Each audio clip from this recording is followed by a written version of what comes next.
Hello, नमस्कार, आदाब, सत श्री अकाल और अस्सलाम वालेकुम। मैं हूं मोहम्मद अहमद काज़मी, लेकर आया हूं आपका पसंदीदा कार्यक्रम आपके रूबरू। मीडिया स्टार वर्ल्ड को लगातार आप देख रहे हैं और इसमें हम लगातार जिस तरह से इजराइल फिलिस्तीन जंग की कवरेज दे रहे हैं उसे आप काफ़ी पसंद कर रहे हैं। उसकी वजह यह भी है कि मुख्तलिफ सोर्सेज से इंफॉर्मेशन हम आप तक पहुंचा रहे हैं। फैसला आपको करना है कि जंग किस रुख पर जा रही है। इसके अलावा कुछ जानकार लोगों से आपकी मुलाकात कराते हैं, जानने की कोशिश करते हैं और क्या कुछ है समझने के लिए इस जंग के मुख्तलिफ पहलुओं को समझना बहुत ही जरूरी है।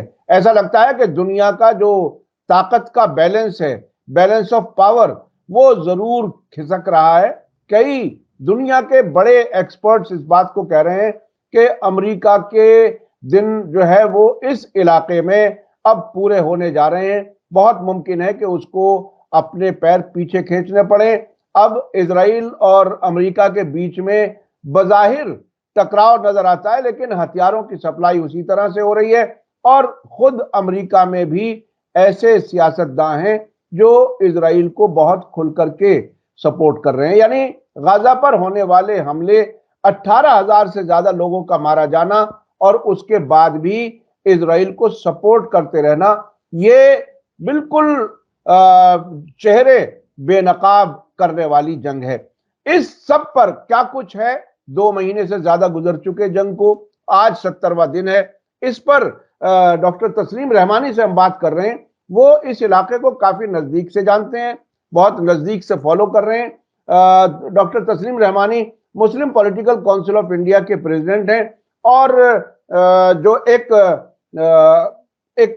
काफिला गया था गाजा के लिए, उसमें भी आप शरीक थे, हालात को काफी नजदीक से फॉलो कर रहे हैं। डॉक्टर तस्लीम रहमानी साहब, वेलकम है आपका। मीडिया स्टार वर्ल्ड को आपने वक्त दिया। आप ये बताइए कि 70 दिन बहुत होते हैं इतने छोटे इलाके पर जंग को। इसमें एक हफ्ते का बेशक सीज फायर रहा, लेकिन उसके बाद फिर जंग शुरू हुई और अभी तक ऐसा नहीं लग रहा कि दूसरी बार सीज फायर बहुत जल्दी होने वाला हो। अभी तक कोई ऐसे इशारे नहीं है। आप कैसे देख रहे हैं इस जंग के नतीजे, क्या कुछ अब तक हुए हैं, आगे क्या उम्मीद कर रहे हैं आप? आदाब। देखिए, मेरा ख्याल ये है कि 1948 में इसराइल के नाजायज वजूद के क़याम से लेके अब तक शायद इसराइल और फ़लस्तीन के दरमियान इतनी तवील जंग नहीं हुई है। 70 दिन गुज़र गए और जैसा आप फरमा रहे हैं, कोई आसार नहीं है अभी जंगबंदी के। और आसार इसलिए भी नहीं है कि अमेरिका और इसराइल दोनों बार-बार ये कह रहे हैं कि हमास जब तक ख़त्म नहीं हो जाता, तब तक जंग बंद नहीं होगी।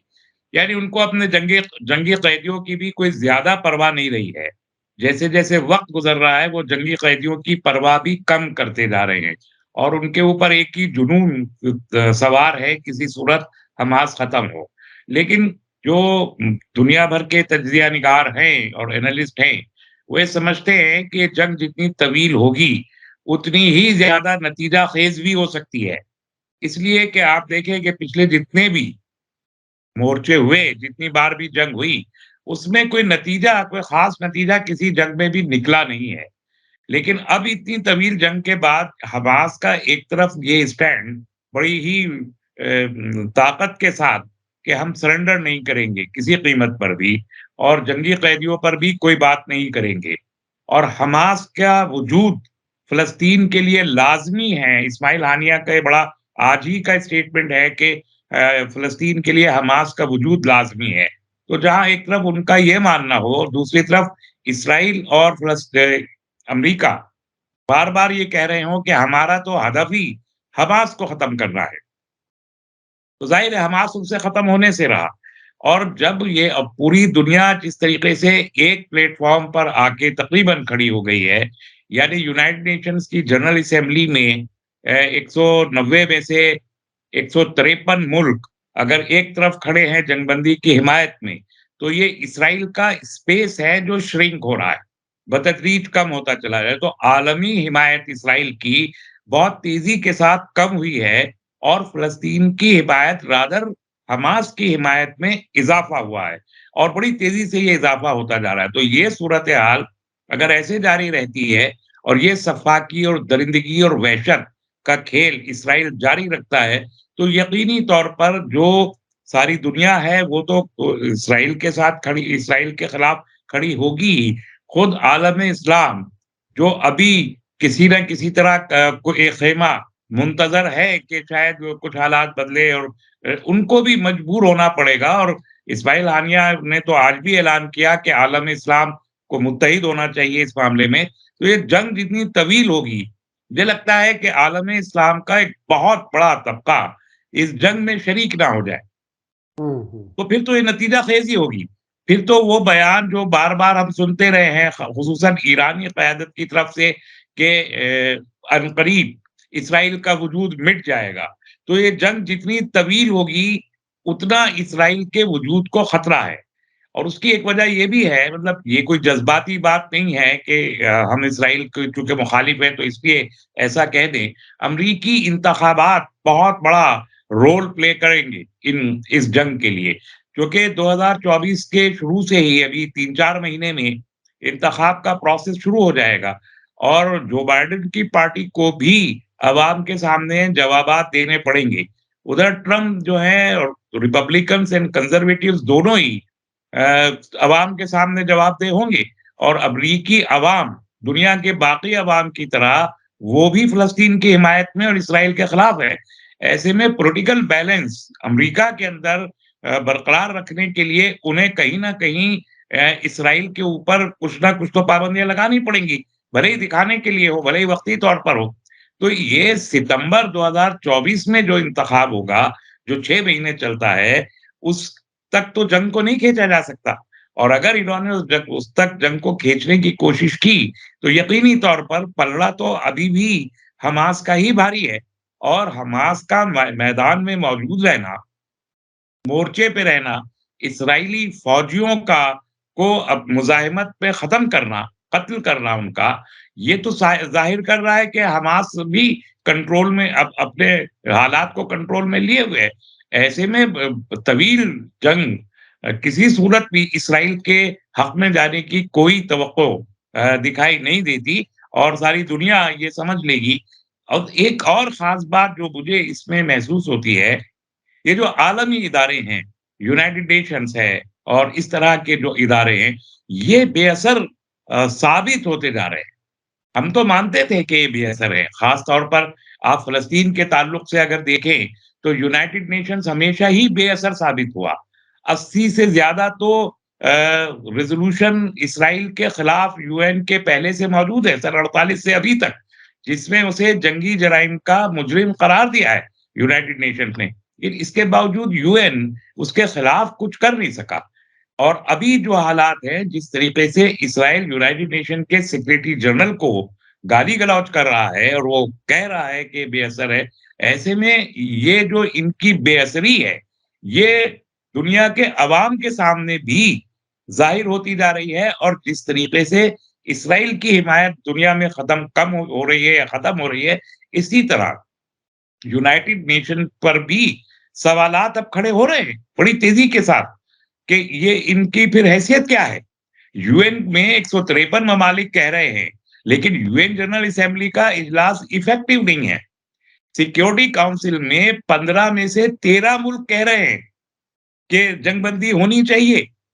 एक मुल्क एब्सटेन कर रहा है, यूके जी। और यूएस खिलाफ वोट कर रहा है, वीटो कर रहा है। तो इसका क्या मतलब है कि आप जमहूरियत की बात करने वाले लोग अगर 15 में से 13 लोग एक तरफ हों, 14वां वोट ही नहीं पड़ रहा और एक सिंगल वोट बचता है अमेरिका का, जो इसराइल की हिमायत में जाता है और वो प्रिवेल कर जाएगा।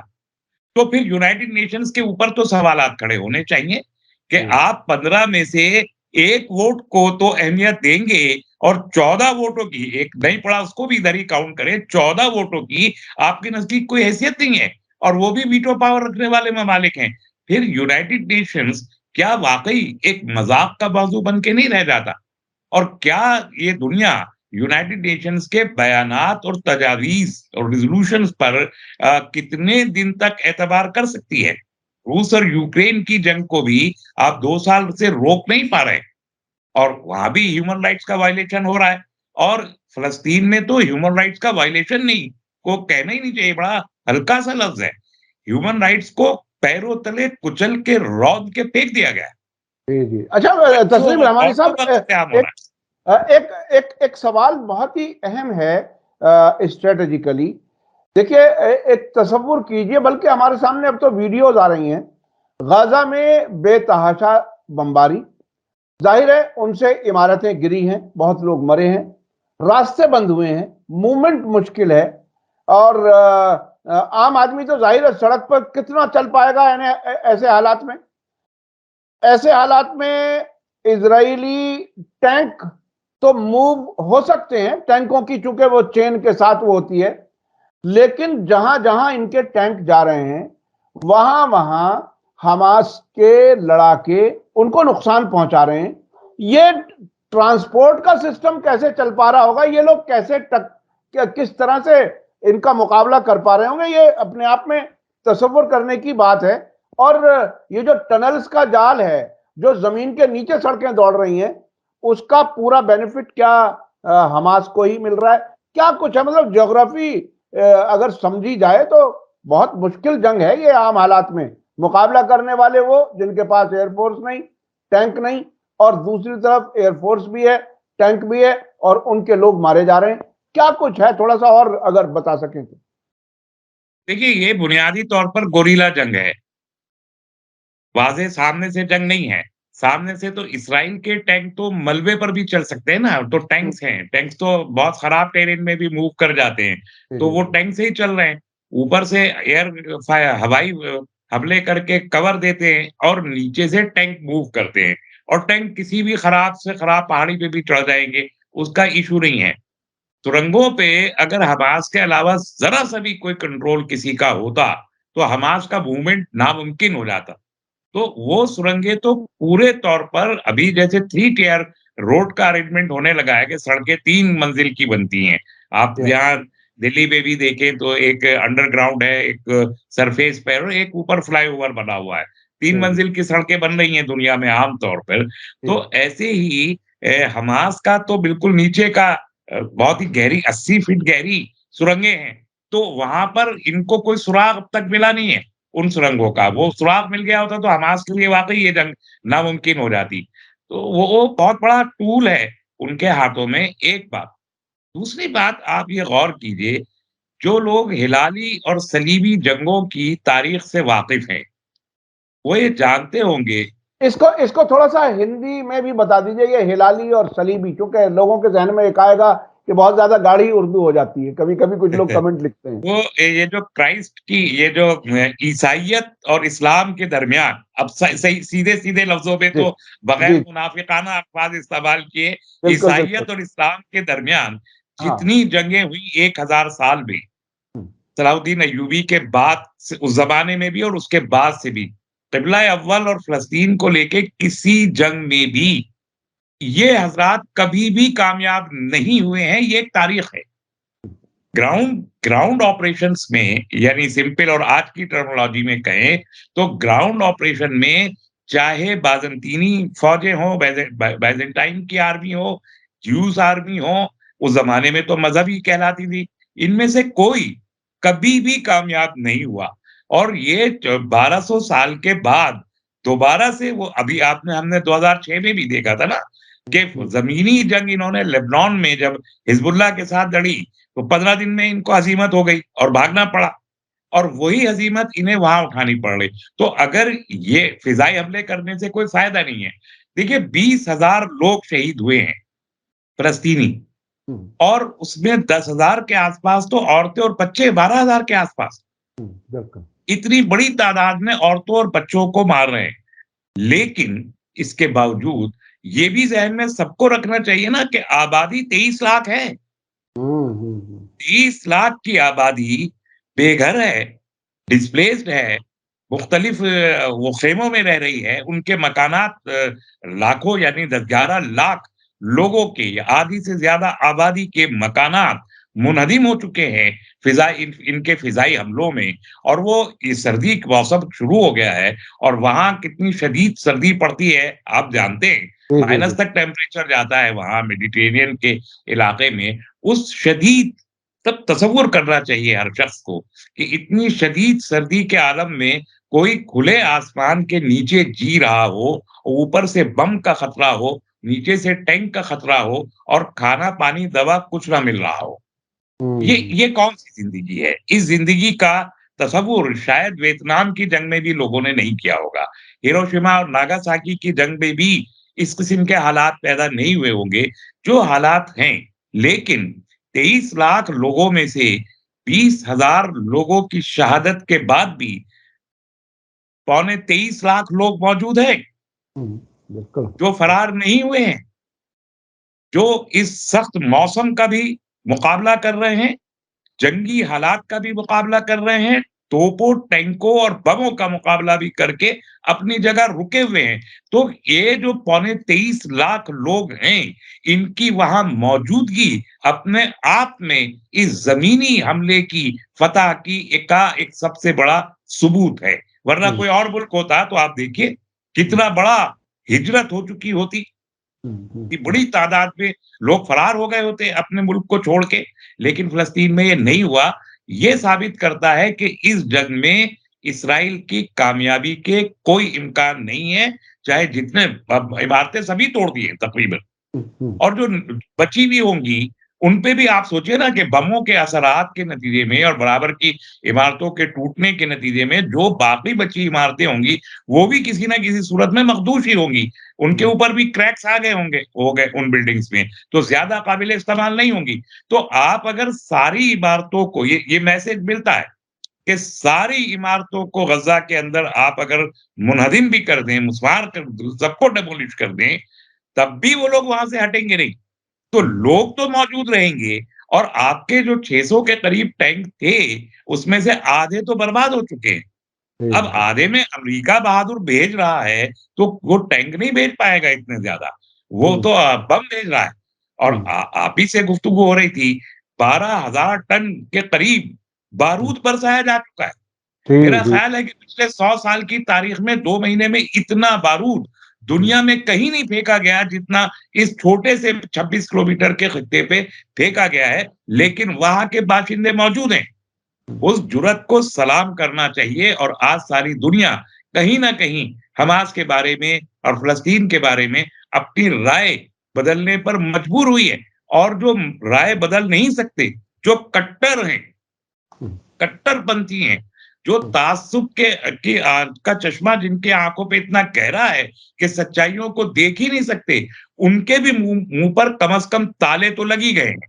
वो जी, अगर तारीफ़ नहीं कर सकते, तो खामोश होके बैठने पर उन्हें भी मजबूर होना पड़ा है। ये भी दुनिया देख रही है। मसलन हुँ, हमारे मुल्क का मीडिया, जी, जी, आप जी, जी, देखिए कैसे बिल्कुल, बिल्कुल। ज़ोर-ज़ोर से अच्छा, उछल-उछल अच्छा, के अच्छा, रिपोर्टिंग करते अच्छा, थे, आज वो मीडिया कहाँ है? और वो इवन बड़ी दिलचस्प बात ये है, मुल्क के अंदर पार्लियामेंट में हमारी एमओएस मीनाक्षी लेखी जी का एक बयान पार्लियामेंट के अंदर ये कहने की कोशिश की गई कि एमओएस ने हमास को टेररिस्ट कहा हुँ, और हुँ, ये बयान मीडिया में चला। हुँ, लेकिन 2 दिन के बाद वहाँ से तरदीद आई कि minister of state for foreign affairs Meenakshi Lekhi ji ने ऐसा कुछ नहीं कहा है। यानी हुँ, हमास को टेररिस्ट गवर्नमेंट ऑफ इंडिया ने नहीं कहा है। जी, जी, ये जी, जी, बात वाज़ेह करनी पड़ी है हुकूमत हिंद को। हुँ, तो हुँ, अब ऐसे में ये मीडिया जो तारीफ नहीं कर सकता हमास की और जो इतना ज़ोर से बोल रहा था, उसको खामोश तो होके बैठना पड़ा है। तो जी, जी। ये फ़तह नहीं है तो क्या है हमास की? इसको अच्छा, इसको अच्छा, इस नुक्ते नज़र से देखना चाहिए। अच्छा, अब मैं चलता हूँ जो दूसरे मुल्कों की तरफ से, यानी दूसरे मुल्कों में जो रिएक्शन आया है रेजिस्टेंस फोर्सेस का, खास तौर पर लेबनान से हिजबुल्लाह की तरफ से जो हमले बराबर जारी हैं, उधर हूथियों की तरफ से बहुत बड़ा काम हो रहा है कि बाबल मंदब को उन्होंने एक तरह से बंद कर दिया है इजरायली जहाज़ों के लिए। ये और उसके अलावा सीरिया और इराक में अमरीकी फौजी ठिकानों पर भी हमले काफी बढ़े हैं। तो क्या आपको लगता है कि मैं एक एनालिसिस पढ़ रहा था अल जजीरा में, जिसमें यह कहा गया कि गाजा की जंग से शायद दुनिया पर उतना असर ना पड़े जितना बाबल मंदब के बंद होने से दुनिया पर असर पड़ेगा। दुनिया को महंगाई का सामना करना पड़ेगा, और बहुत मुश्किलात बढ़ेंगी। आप इसको किस तरह से देख रहे हैं? ये जो हूथियों ने जो कुछ किया है और जो कुछ कर रहे हैं, उसे कैसे देख रहे हैं? देखिए, ये बहुत ही अहम है। ये रिपोर्ट कल मैंने भी देखी। ये जो गल्फ की स्ट्रिप है, जो अबनाए रेड सी। खलीज, हाँ। ये बहुत ही इम्पोर्टेंट है एशिया से यूरोप जाने के लिए और मिडल ईस्ट जाने के लिए, या अरब ममालिक में भी, और फिर अरब ममालिक से ये जुड़ जाएगी मेडिटेरेनियन में। अगर ये बंद हो जाए या ये मखदूश हो जाए, सेंसिटिव हो जाए बहुत ज़्यादा, और यहाँ से गुज़र के लिए लोगों को सोचना पड़े 10 बार कि यहाँ से गुज़रे या ना गुज़रे, तो आधी दुनिया का कारोबार बंद हो जाएगा। और ये काम हूथियों ने किया। उसको साबित किया कि उनकी इजाज़त के बगैर वहाँ से गुज़रना मुश्किल है। तो ये जो खलीज है, ये रेड अगर सी, बंद हो जाए, रेड सी, रेड सी जिसे रेड लाल सी, सागर कहते हैं। जी हाँ। जी, अगर ये बंद हो जाए और उधर से अबनाए हुर्मुज़, जिसे वो खलीज फारस कहते हैं, जी हाँ। जी वो बंद हो जाए, और तीसरा बॉस्फोरस बंद हो जाए जो तुर्की के इलाके में है, दुनिया खत्म है। दुनिया में कोई कारोबार सारी दुनिया में नहीं हो सकेगा। जी जी जी। यही एक्चुअल रास्ते हैं, गुज़रगाहें हैं, समुद्री रास्ते से, और हवाई रास्ते से तो तिजारत होती नहीं है। हम्म, तिजारत तो सारी समुद्री रास्ते से होती है। तो ये बड़े मोर्चे हैं, और इन मोर्चों को अगर ब्लॉक किया गया, तो ये नाटो-वाटो कुछ भी बाकी नहीं रहेंगे। ना यूएन का कोई असर रहेगा, ना नाटो का कोई रहेगा, और दुनिया ठप हो जाएगी। यानी जो एसेंशियल्स हैं लाइफ के रोज़ाना, दूध, सब्ज़ी और फल वगैरह, वो भी मिलने मुश्किल हो जाएँगे दुनिया को। इस हद तक इसका असर पड़ेगा। लेकिन वो मेरा ख़्याल है बतदरीज, मरहलावार तरीक़े से, फ़ेज़्ड मैनर में ये स्टेप आलम इस्लाम के ये ममालिक जो जिनका ज़िक्र किया, वो ले रहे हैं। वो भी सब लोग इंतज़ार कर रहे हैं कि किसी सूरत इस्राइल अपनी इन वहशियाना हरकतों से बाज़ आए। इसका इंतज़ार बहरहाल इंसानी बुनियादों पे किया जा रहा है। लेकिन अगर नहीं रुकता है, तो आखिरकार ये मरहला भी तो आना ही है। अभी 2 दिन पहले ईरान और सऊदी अरब के फॉरेन मिनिस्टर्स की मुलाकात हुई जेनेवा में। उन्होंने दोनों ने बयान जो दिया वो ये कि दोनों मुल्क इस बात पर मुत्तफिक हैं कि जंग बंदी जल्दी होनी चाहिए और गाजा में लोगों को मदद जल्दी पहुंचनी चाहिए, फिलिस्तीन का मसला हल होना चाहिए। ये दोनों मुल्क मुत्तफिक हैं इस बात पर, दोनों फॉरेन मिनिस्टर्स ने कहा। और हूथियों के जो जो हमले हो रहे हैं उस पर भी अब सऊदी अरब उतना ज्यादा, शुरू में उन्होंने कुछ हमलों को रोकने की कोशिश की थी। आपको क्या उम्मीद है कि ये जीसीसी मुल्क, जो गल्फ कोऑपरेशन काउंसिल, जो अमेरिका और इजराइल के नजदीक माने जाते हैं, कुछ मुल्कों ने तो ताल्लुकात भी कायम कर लिए हैं, आपको लगता है कि कहीं फिलिस्तीनियों के लिए दिल पिघलेगा अवामी दबाव में ही सही? क्या कुछ लगता है? देखिए, 153 ममालिक अगर यूनाइटेड नेशंस की जनरल असेंबली में ये कह रहे हैं कि जंग बंदी होनी चाहिए, तो कौन इस दुनिया में होगा जो पार्टी नहीं है, जो ये कहे कि जंग बंदी नहीं होनी चाहिए? तो सऊदी अरब के वज़ीर ख़ारजा और ईरान के वज़ीर ख़ारजा मिले तो ये तो कहेंगे ही कि जंग बंदी होनी चाहिए। यहाँ एक ख़ास बात कि आप उन 40 ममालिक को भी उठा के देखें कि वो कौन हैं जिन्होंने एब्सटेन किया, वोटिंग में हिस्सा नहीं लिया यूनाइटेड नेशंस में। सारे के सारे बहुत ही छोटे-छोटे जो यूरोपीय कंट्रीज़, जो जिन्हें हम कह सकते हैं टापूज़ हैं, जज़ीरे हैं छोटे-छोटे, उन मुल्क, ये वो मुल्क हैं जिन्होंने करारदाद के हक़ में वोट नहीं किया और वोट ही नहीं किया। और जो 10 ममालिक जिन्होंने वोट नहीं, इसके खिलाफ वोट किया, वो सब यूरोपीय हैं। जो लॉबी है यूनाइटेड स्टेट्स की और इज़राइल की, जो तो दुनिया जो बँटी है, वो एशिया और यूरोप की बुनियाद पर भी बँटी है, और ईसाइयत और इस्लाम की बुनियाद पर भी बँटी है। ये मैं बार-बार कहता रहा हूँ, और मैं कन्विंस नहीं हो पा रहा कि ये मैं गलत कह रहा हूँ उसको लेके। तो मुझे इस्लाम और गैर इस्लाम की बहुत ही वाज़ेह जंग हमेशा लगी है, फ़लस्तीन की जंग। मुझे इस पे पूरा मैं कन्विंस्ड हूँ कि ये एक्चुअली इस्लाम के खिलाफ एक जंग है। और एक तारीखी पस मंज़र कि में ये वो जंग है कि हमको मस्जिद अक़सा पे कब्ज़ा करना है या हैकल सुलेमानी हमारा है, तो ज़ाहिर है मज़हबी बुनियाद है ना, यहूदियत की भी, ईसाइयत की भी। और कंधे पे बंदूक रख के अब इन नेतन्याहू के सब लड़ रहे हैं। ऐसे में सऊदी अरब का ये स्टैंड तो बहुत अनोखा तो नहीं है कि जंग बंदी होनी चाहिए। सवाल ये है कि जिस किस्म के हालात 70 दिनों में पैदा हुए हैं, खुदा न खास्ता ये 1 महीना कंटिन्यू करते हैं, तो सऊदी अरब के पास ऑप्शन क्या है? हुँ, हुँ, कैसे वो इसराइल की हिमायत कर सकेगा? अब इस पे भी गौर कीजिए कि यूनाइटेड नेशंस में जंगबंदी का रेज़ोल्यूशन मूव किसने किया? हुँ, हुँ। यूएई ने, जी, जी, जी। मुत्तहिदा अरब अमारात ने उसको मूव किया, जो जिसका इसराइल के साथ तकरीबन 3-4 साल पहले मुआहदा हो चुका, हुँ, जिनकी एम्बेसी खुली हुई है, जो कारोबार के भी हलीफ है, जंग के भी, मिलिट्री के भी हलीफ है, हुँ, जिनके सिक्योरिटी इंस्टॉलेशंस की पूरी हिफाज़त ही इसराइल करता है, यूएई की।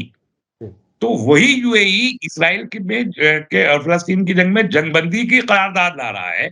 इसका सीधा मतलब ये है कि आज नहीं तो कल आपको राह-ए-रास्त पे तो आना पड़ेगा और राह-ए-रास्त यही है कि आप इसराइल के खिलाफ ओपन स्टैंड लें और ये उसका ज़माना है कि इसराइल के खिलाफ तमाम इंसाफ पसंद लोग एक खुला हुआ मौक़िफ़ इख्तियार करें और ये जंगबंदी करें और अगर वो जंगबंदी नहीं करता तो इक़दामी कार्रवाई की भी ज़रूरत है कि आप फ़ौज लेके आप भी आगे आइए।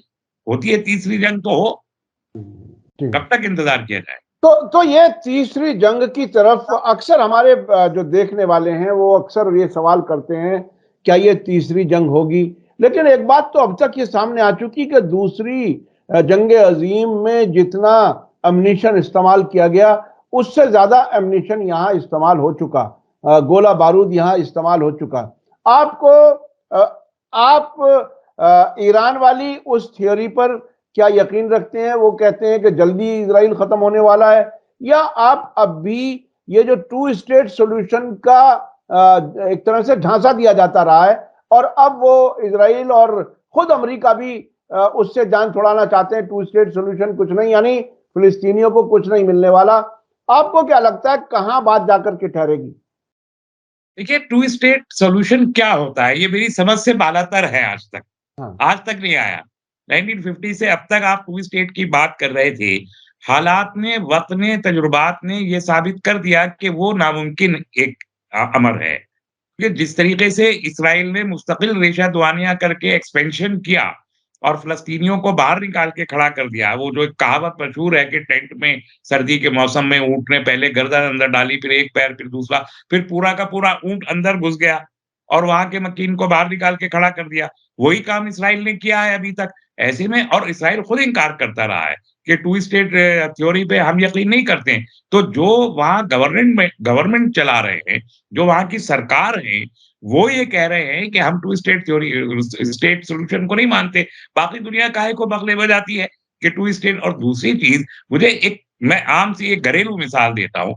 मेरे घर में कोई आके अगर रहने लगे और कहे कि को हक भी नहीं है, कहे कि चलो जी आधा तुम ले लो, आधा हम ले लेते हैं। ये कैसे मुमकिन है? जब तक शादी ना हो जाए। बिल्कुल। और शादी का इम्कान ही नहीं है। तो जी। 2 दुश्मन एक घर में कैसे रह सकते हैं? इसका कोई प्रैक्टिकल भई आपने सारे रेज़ोल्यूशंस पास किए, आपने अभी हाल ही में 1983 में भी रेज़ोल्यूशन आपने पास किया। क्या हुआ? उसका अंजाम क्या है? मज़ीद फ़लस्तीनियों को बाहर और अभी क्या हो रहा है? हमास जो जंग लड़ रहा है, गज़ा के 23 लाख लोगों को तो बाहर निकालने की बात की जा रही है कि आप हुँ। सहराए सिनाई में चले जाइए, आप मिस्र में चले जाइए, आप जॉर्डन में क्यों चले जाएँ भाई? यही तो सवाल है। आज भी तो एक्सपेंशन की ही वो थ्योरी फिर कौन से टू स्टेट थ्योरी की बात करें? आप पूरी गाज़ा स्ट्रिप के 23 लाख लोगों को दर-बदर करके बेघर करना चाहते हो और कहते हैं आप अपने वतन को छोड़िए मिस्र में जाके बसने लगिए, जॉर्डन में जी। जाके बसने लगिए, यहाँ तो हम रहेंगे। ये कौन-सा डिप्लोमेसी है, कौन-सी सिफारतकारी है और कौन-सा ये इंसानी तरीका है मसाइल को हल करने का? मेरी समझ में मतलब प्रैक्टिकल एस्पेक्ट इसका देखें, हुँ। हिस्टोरिकल एस्पेक्ट भी इसका देखें और जो जितने रेज़ोल्यूशंस आपने पास किए हैं, जितने एमओयूज़ आपने साइन किए, सबकी तो खिलाफ-वर्ज़ी हुई है। तो हुँ। 1961 का रेज़ोल्यूशन भी आपके सामने है। सब उसके बाद भी कोई अगर ये कहे कि टू स्टेट रेज़ोल्यूशन ले आइए, तो मेरा ख़्याल है अक़ल के अंधे कह सकते हैं या वो मुनाफ़िक कह सकते हैं कि जो मसले को हल होने देना नहीं चाहते, जो ज़ालिम को ज़ालिम नहीं कहना चाहते, जो मज़लूम की हिमायत में खुल के खड़े खड़े होना नहीं चाहते, वो मुनाफ़िक लोग ये बात कह सकते हैं, कोई इंसाफ़ पसंद आदमी इन हालात में नहीं कह सकता। जी, आपने बिल्कुल सही नतीजे तक बात पहुंचाई, इसलिए कि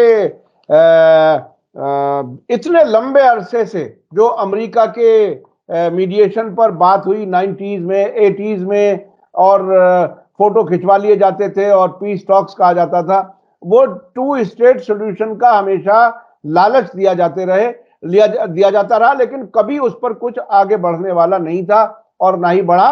और उन्होंने, ट्रंप ने तो अपनी एम्बेसी भी मूव कर दी जेरूसलम में, ये कहते हुए कि पूरा जेरूसलम इजराइल की राजधानी है।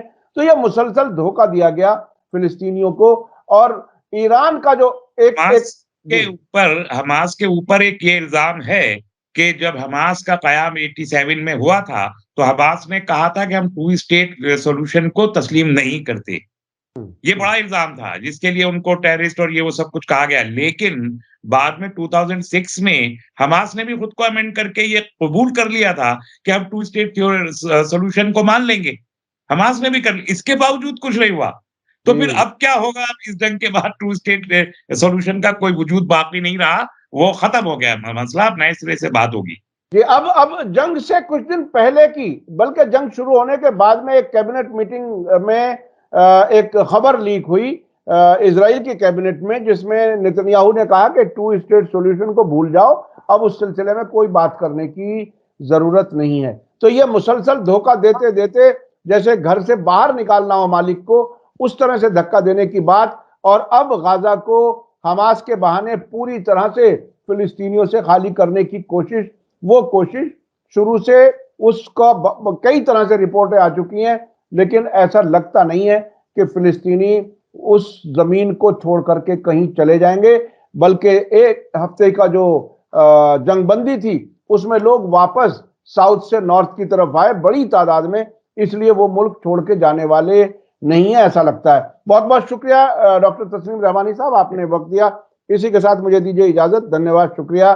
जय भारत, जय हिंद। मीडिया स्टार वर्ल्ड के और वीडियो देखने के लिए हमारे चैनल को सब्सक्राइब करें और सीधे नोटिफिकेशन पाने के लिए बेल आइकन दबाएं। और अगर हमारी खबर सच्ची और अच्छी लगे तो अपने व्हाट्सएप, इंस्टाग्राम, फेसबुक और ट्विटर अकाउंट पर जरूर शेयर करें।